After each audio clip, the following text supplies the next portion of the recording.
এলাকায় বেহাল রাস্তাঘাট, নেই জল নিকাশি। এই অভিযোগ তুলে পঞ্চায়েতের গেটে তালা ঝুলিয়ে বিক্ষোভ দেখালো গ্রামবাসীরা। সূত্রের খবর, পান্ডুয়ার শিমলাগড় ভিটাসিন গ্রাম পঞ্চায়েতের আত্মির চৈতপুর গ্রামের বাসিন্দারা একত্রিত হয়ে এদিন গ্রাম পঞ্চায়েত অফিসে এসে বিক্ষোভ দেখায়। গ্রাম পঞ্চায়েতের গেটে তালা ঝুলিয়ে ভেতরে বসে বিক্ষোভ দেখাতে থাকে দীর্ঘক্ষণ। লক্ষ্মীমণি সরেন নামে এক বিক্ষোভকারী মহিলা বলেন, তাদের গ্রামের সমস্ত রাস্তার বেহাল দশা। সামান্য বৃষ্টি হলে হাঁটু জল জমে যায়, যাতায়াতের অযোগ্য হয়ে পড়ে। এলাকার বাচ্চাদের স্কুল যেতে সমস্যা হয়। গ্রামে কারো শরীর খারাপ হলে অ্যাম্বুলেন্স ঢুকতে চায় না। পাশাপাশি নেই কোনো জল নিকাশি ব্যবস্থা। এছাড়াও নানান সরকারি পরিষেবা থেকে বঞ্চিত এলাকার মানুষ। গ্রাম পঞ্চায়েতের প্রধান উজ্জ্বলা মুর্মু ওই এলাকারই বাসিন্দা। এলাকার সমস্যার কথা এলাকাবাসী বারবার জানালেও তিনি কর্ণপাত করেননি বলে অভিযোগ এলাকাবাসীর। এ বিষয়ে পান্ডুয়া বিজেপি মণ্ডল 1-এর সাধারণ সম্পাদক অভিজিৎ হালদার বলেন, পঞ্চায়েত নির্বাচনের আগে তৃণমূল পরিচালিত এই শিমলাগড় ভিটাসিন গ্রাম পঞ্চায়েত, এখানকার তৃণমূলের নেতা নেত্রীরা বিভিন্ন জায়গায় বোর্ড লাগিয়েছিল কাজ হবে বলে। মানুষকে ভুল বুঝিয়ে মিথ্যে প্রতিশ্রুতি দিয়ে মানুষের ভোট নিয়েছে, কোনো এলাকায় কাজ হয়নি। আত্মীর এই সমস্যা নিয়ে বারংবার প্রধানকে জানালেও তিনি কর্ণপাত করেননি। তবে আজ বিডিও সাহেব এবং পঞ্চায়েতের সেক্রেটারি প্রতিশ্রুতি দেন ওই এলাকার সমস্যার বিষয়ে গুরুত্ব দেওয়া হবে এবং তা সমাধানের চেষ্টা করা হবে। শেষমেশ বিক্ষোভ বন্ধ করে গ্রামবাসীরা। তবে এদিন পঞ্চায়েতে এসে উপস্থিত হননি গ্রাম পঞ্চায়েতের প্রধান উজ্জ্বলা মুর্মু।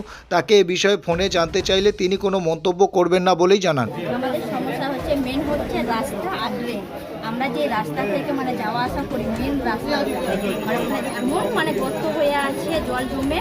সেই রাস্তাটা এত খারাপ, কোনো বাচ্চা থেকে বয়স্ক থেকে কোনো ডেলিভারি পেশেন্ট থেকে ওখান থেকে যাওয়া যায়। কোনো রুগী যদি যায় সেখানে 4 চাকা ঢোকে না, কারণ রাস্তাটা খারাপ। ওখানে জল জমে থাকে। 20 থেকে যদি 30 মিনিট জল হয় সেখানে জল জমে যায়। আমার বাড়ির পেছনেই জলটা আটকে থাকে। জল নিকাশির কোনো ব্যবস্থা নেই।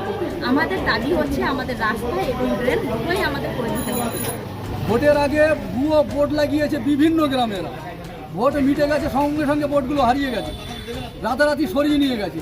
প্রধানের নিজের গ্রামে গিয়ে দেখেন 1 হাঁটু জল রয়েছে এখন বর্তমানে। ওখানে যে পিএইচি কলটা রয়েছে, জীবনের ঝুঁকি নিয়ে সেই ছেলেটা যাচ্ছে ওই কলটা চালাতে। যে কোনো মুহূর্তে বড় ধরনের দুর্ঘটনা ঘটতে পারে। উপর থেকে ছোট ছোট বাচ্চারা, আপনি গেলেন, আলোর ব্যবস্থা নেই, না রাস্তার ব্যবস্থা আছে, 1 হাঁটু জল, এখনও বর্ষা শুরু হয়নি, তাই যে এই অবস্থা। বিভিন্ন সময় আমরা বিগত 2 মাস ধরে প্রধানের কাছে আসছি রোজ, যে এই সমস্যাগুলো এক এক জায়গায়, কিছু জায়গায় গ্যাস লাগবে, কিছু জায়গায় ড্রেন পরিষ্কার করে জলগুলো নিকাশি করতে হবে, কিন্তু কোনো রকম সদুত্তর এখন অবধি আমরা পাইনি। বাধ্য হয়ে আজকের বিডিও স্যারের সঙ্গে কথা বলেছি, উনি আশ্বাস দিয়েছেন। আমাদের যে বড়বাবু আছে, এনএস স্যার আছে, এনাদের সঙ্গে কথা বলেছি, আশ্বাস দিয়েছেন।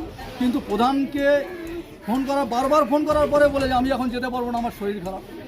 কাজের যে কোনো মূল্যে ঠিক আছে এড়িয়ে যেতে হবে, কাজ করবে না। সাধারণ মানুষ যত বিপদে থাকবে, এই যে প্রধানে মজা পায় তত বেশি।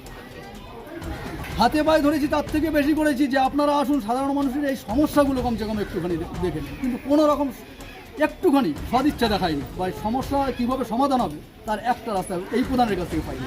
একদম নিশ্চয়ই আমরা করব। শুধু প্রধানের গ্রামে এই ভোটটা নয়, বিভিন্ন শিমলাগড় ভিটাসিন অঞ্চলে কমসে কম 15 থেকে 20টা বুথে 15 থেকে 20টা বুথে বোর্ড লাগানো হয়েছে। কিন্তু ভোট মিটে যাওয়ার পরেই সেই বোর্ডগুলো উধাও হয়ে গেছে, প্রতিশ্রুতি। এরা গিয়ে দেখিয়েছে তোমাদের রাস্তা এসে গেছে, ড্রেন এসে গেছে, তোমরা আমাকে ভোটটা দাও। আবার মোটামুটি ভোটটা নেওয়ার পরে রাতারাতি ভোটটা উধাও হয়ে গেছে। এটা বিভিন্ন জায়গায় এ বিষয়ে অভিযোগ হবে, একদম হবে।